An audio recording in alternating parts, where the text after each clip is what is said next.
Malin Kundang.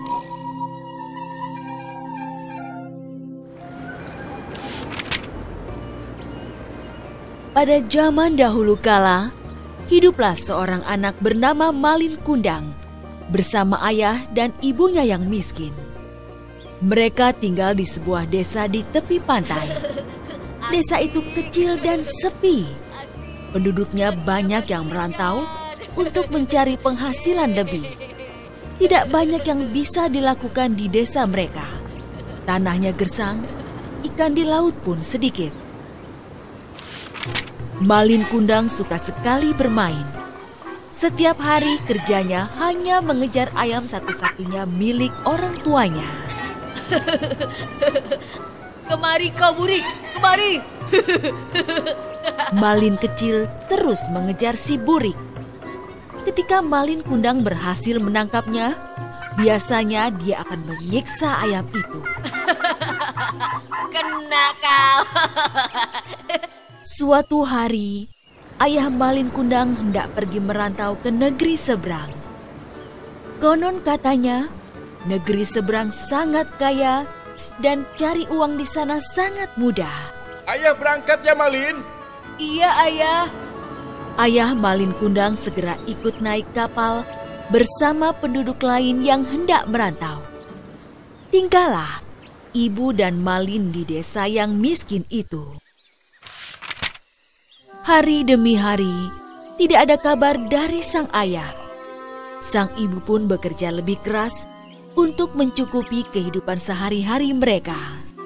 Ayo, silahkan dibeli. Sementara si Malin Kundang masih saja mengejar si burik. Ketika suatu hari hendak mengejar si burik, tiba-tiba Malin Kundang terjatuh. Aduh. Aduh.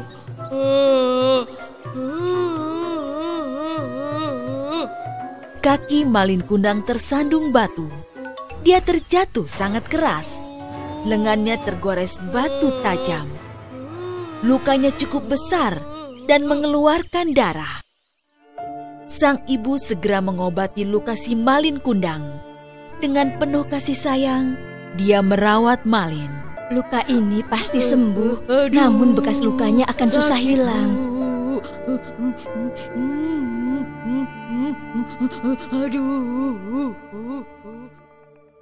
Hari berganti bulan, bulan berganti tahun, dan tahun berjalan dengan tergesa-gesa. Tanpa terasa, Malin sekarang menjadi pemuda yang tampan dan kuat. Dia mulai bosan tinggal di desa yang sepi dan miskin itu. Dia ingin merantau seperti ayahnya. Aku akan merantau seperti ayah. Kemudian, Malin Kundang meminta izin kepada ibunya. Bu, izinkan aku merantau ke negeri seberang. Kata Malin Kundang kepada ibunya yang segera menjadi sedih. Jangan, anakku. Ibu takut kamu tidak kembali seperti ayahmu. Hanya kamu satu-satunya anakku. Kalau kamu tidak kembali, aku hidup dengan siapa? Jangan khawatir, Bu. Aku berjanji aku pasti kembali. Aku akan jadi orang kaya dan akan memboyong ibu untuk ikut bersamaku. Akhirnya, tidak ada lagi yang bisa diperbuat ibunya. Malin Kundang bersikukuh untuk pergi. Malin Kundang menyelinap ke sebuah kapal. Dia bersembunyi di peti kayu.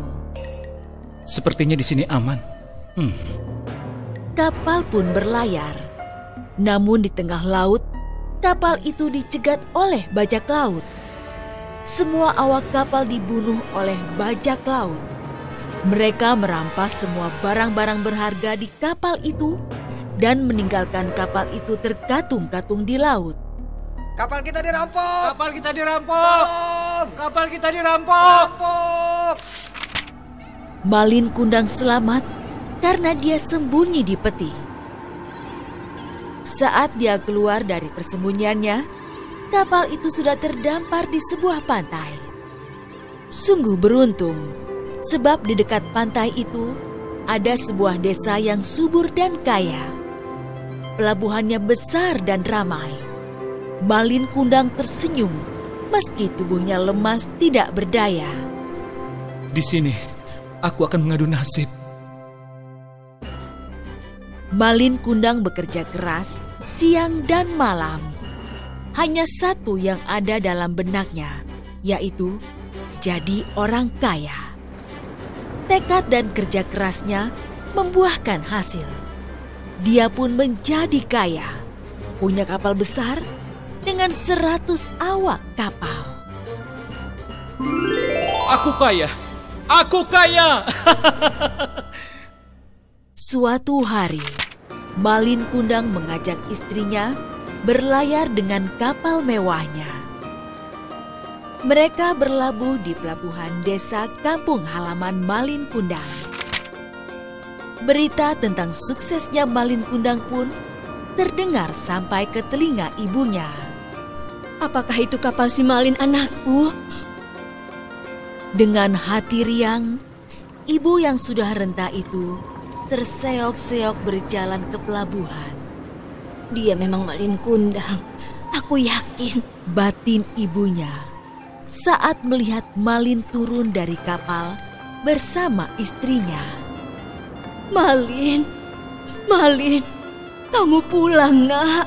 Istri Malin Kundang heran dengan seorang ibu tua yang berlari ke arah mereka sambil berteriak-teriak.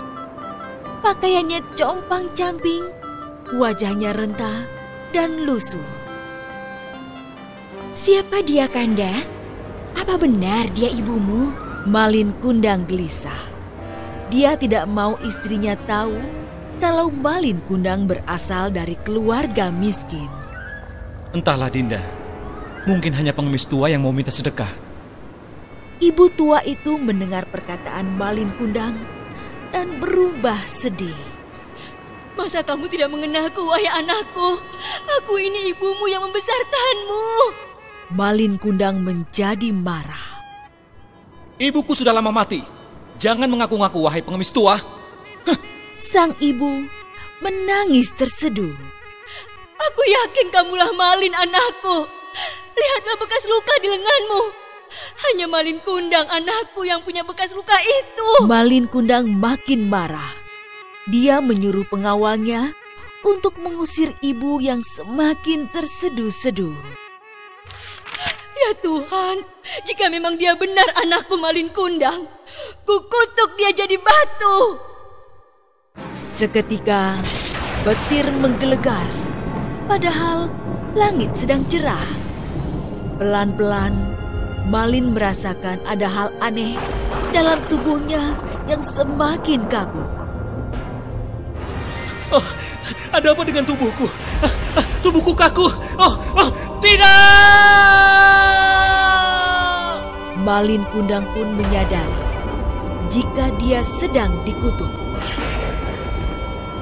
Malin bersimpuh, mencium tanah, dan segera berubah menjadi batu.